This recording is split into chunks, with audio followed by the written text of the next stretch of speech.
One day, the Prophet Solomon went out with his army.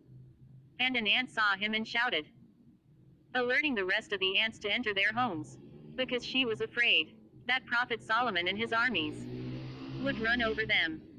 And our master Solomon understood her language. And when he heard what she was saying, he smiled laughing, because the ant told the ants that Solomon and his soldiers did not intend to harm the ants, and said that they would not feel us. And the Prophet Solomon thanked Allah for the blessings bestowed upon him. And another story happened to our master Solomon with the ants.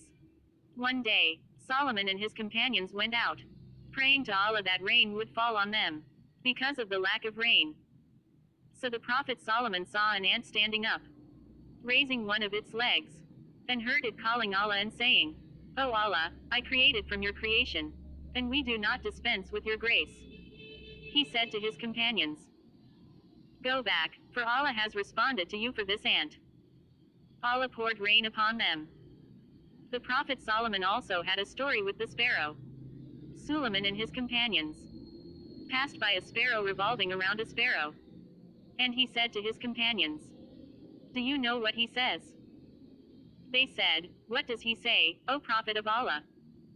Solomon said, he proposes to her to himself, and says to her, marry me and I will make you live in any room in Damascus that you want. Solomon said, that Damascus rooms are built of rock, and no one can inhabit them. But every suitor is a liar. And the story of the death of Prophet Solomon was amazing. And Allah mentioned it in the Quran. Solomon used to worship alone for days and months, in the place of worship. And after he completed the building of Jerusalem, he went to worship for a long time, and was leaning on his stick.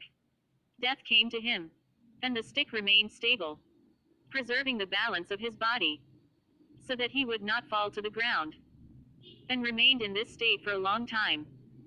Then Allah sent an insect from the earth. It ate the stick, until he fell on the ground. So everyone knew that he died, including the jinn. And the wisdom of that is that the jinn used to say that they know the unseen, and they brag about it in front of men. So Allah wanted to prove to them that no one knows the unseen except Allah. And if they knew the unseen, they would have known with the death of Solomon